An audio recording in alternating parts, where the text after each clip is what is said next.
Eu quero que a gente fale um pouco disso também, porque é um assunto que a galera sempre elogia muito, né? A saúde cubana e tal. Então a gente vai falar disso daqui a pouco. Mas antes da gente chegar nessa parte, eu queria entender direito, até pra galera que tá assistindo a gente agora, você morou lá criança, adolescente? Como é que foi? Você nasceu lá? Eu nasci em Cuba e morei até os 12 anos. Tá, e morava seu pai, sua mãe, todo mundo? Sim, tá. Minha família. Tá. E uma parte que sempre morou fora, né? Eu tenho família em todo que canto do mundo, assim, Espanha, Venezuela, Estados Unidos, assim. Por parte de mãe e de pai? De mãe e de pai. E essa galera que saiu fugida também, já morava fora? Como é que é? Eles saíram fugidos há muito tempo atrás. Lá nos anos 60, tem uma tia que saiu bem no comecinho, que foi uma das sortudas da família, né? Que aí conseguiu fazer toda a vida dela na Espanha. Entendi. Então ela era jovem ainda. Ela era jovem. Que é o seu caso também, né? Você também teve 12 essa. anos. Sim, 12. Eu tive muita sorte, né? Dos meus pais tomarem essa decisão de sair e eu conseguir passar a minha adolescência, né? E juventude num país como o Brasil. Cheio de oportunidades e muito mais do que Cuba, né? Como foi, assim, esse momento para eles tomarem essa decisão? Cara, que meu pai, ele é engenheiro em telecomunicações eletrônica.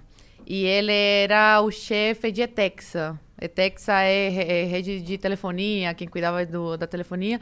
E da internet, que na época era completamente proibido. Meu pai, nessa época, tinha acesso. Pra você ver o cargo que ele ocupava. Ele tinha acesso à internet? Ele tinha. Caramba. Ele cuidava do acesso da internet da cúpula, né? E dos turistas. Turistas não, mas pessoas que vinham de outros países para conferências, essas coisas, reuniões com a cúpula do governo. E aí, quando você chega nesse patamar assim muito alto no trabalho, você precisa virar do Partido Comunista de Cuba, você tem que entrar. E aí começaram a sondar meu pai, jogaram na parede e falaram, olha, você tem que entrar pro Partido Comunista de Cuba, está na hora, que não sei o quê. E aí meu pai como que ficou enrolando, não podia falar um não direto, senão perdia o emprego e ainda ia ser perseguido, ele e toda a família. Então ele entrou em contato com a prima dele, brasileira, e ela fez uma carta oficial convidando ele para vir pro Brasil. Foi em 2005 isso, imagina, é muito mais complicado do que é agora para sair de Cuba. E aí, deu tudo certo, a carta deu certo, meu pai deixou minha mãe grávida, da minha irmã do meio, me deixou com 5 anos, e veio pro Brasil. Aí, era para ele ficar 3 meses de visita, ele não contou para ninguém que ia ficar, obviamente, sua família sabia. Ficou 3 meses e aí ficou ilegal, até completar 1 ano, que ele falou, olha, eu tenho que fazer alguma coisa, tenho que pegar os documentos, né, a documentação, para conseguir começar a papelada para trazer a minha mulher. Uma pausa. Enquanto isso, vocês lá, já que ele tinha saído meio fugido, como é que foi pra vocês lá? Rolou alguma coisa não, nada. Tá. Nada. Não aconteceu nada. Aí, só que assim, ela não podia entrar no país. Se entrasse, ela seria preso. Então, não podia entrar. Agora, e não sei. E vocês não se falavam?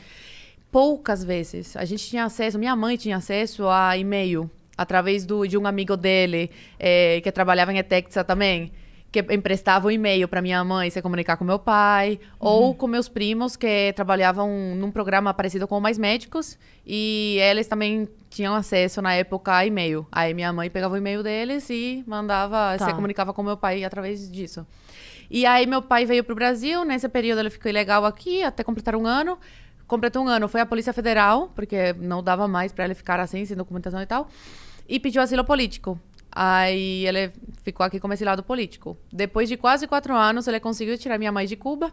Aí minha mãe veio pro Brasil, deixou eu e minha irmã em Cuba com os nossos avós. Eu tinha 9 anos e minha irmã 3 na época. Nossa! E aí minha mãe veio pra cá, reencontrou meu pai. E nesse período, minha mãe engravidou da minha irmã caçula, que eu falo que é o presente das nossas vidas. E aí depois de quase 3 anos... conseguiram tirar a gente de Cuba. Meu pai conheceu a minha irmã do meio com 5 anos. Voltou a me ver com 12. E a gente conheceu nossa irmã caçula com quase 3 anos. Então, assim, basicamente, essa história. Mas no meio, muita burocracia, muita Foi coisa, 2010? Né? 2011. 2011. Ele saiu em 2005. E só conseguiu reunir toda a família em 2011. Meu Deus! Agora, é assim... Você contou que seu pai tinha um cargo relativamente importante e aí ele deveria ter um salário melhor do que outras pessoas do país. Então eu quero dizer assim, como menos era... Pior. Menos pior. Então é por isso que eu quero perguntar assim, mesmo sendo menos pior, como era a vida de vocês? Como foi essa infância? Onde vocês moravam? Como era a casa? O que você lembra? A gente morava na casa da minha bisavó. Tá. Da minha bisavó. Muito antiga, caindo aos pedaços. Tanto que depois, meu Deus, caiu literal aos pedaços. A nossa vida era confortável, se comparado com a vida de um cubano que não tem um cargo tão alto. Mas mesmo assim é de muita pobreza, muita escassez. Então, até hoje eu tenho esse trauma de comida, por exemplo. Que eu vejo comida e eu preciso comer.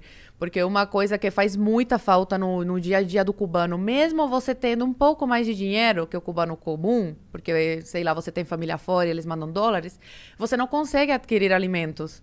Eu estava falando com minha avó essa semana agora, quando eu consegui me comunicar com ela. Ela tá lá? Sim, eu fiquei mais de 24 horas sem conseguir comunicação com os meus avós que moram lá, porque eles estão cortando a internet. Aí, quando eu consegui, ela falou, a coisa tá muito feia. Tanto na rua, né, os manifestantes, como que não tem comida. Não tá encontrando comida. Aí, eu e meu pai, a gente mandou dinheiro, mas de nada adianta o dinheiro, porque não tem da onde tirar. Não tem. Cuba colapsou.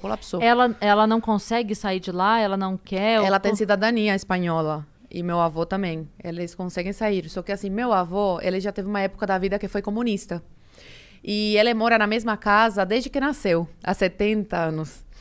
Então, ele é muito apegado às coisas dele. Ele fala que ele quer morrer lá. Então, minha avó não pode sair e deixar meu avô sozinho, entendeu? Porque os filhos não estão mais em Cuba. Minha mãe está no Brasil, o irmão da minha mãe está nos Estados Unidos. E então, minha avó fica lá para ficar com ele, né? Para fazer companhia. A vida inteira casados, né? Não vai abandonar. Então, eles têm, na verdade, uma ligação com toda a vida, toda a história deles que é muito tá complicado pra gente, né, de imensidade, assim, uma nova realidade tão diferente, né? Porque meu avô, quando veio aqui, ele estranhou muito a realidade do Brasil. Ele já veio pra cá? Ele já veio, a gente já trouxe. E ele ficou como, assim? Não, assim, quando a gente levou numa churrascaria, por exemplo, gente, foi a primeira vez na vida que ele foi numa churrascaria. Na época, ele tinha 60 e poucos anos. Meu Deus. Ele ficava chocado com tudo, mas também ficou chocado com como você tem que trabalhar aqui.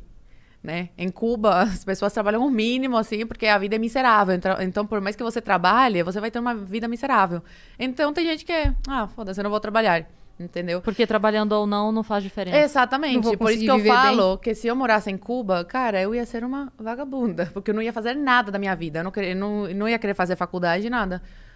Pra quê? Pra vida miserável, que o cubano leva, mesmo tendo cargo e tudo. Você estaria indo pra rua agora? Estaria presa. Provavelmente. Muito antes disso, porque desde cedo já comecei, né, com a minha língua. Eu lembro... Desde os 16 anos, né, que eu tô na internet falando sobre isso.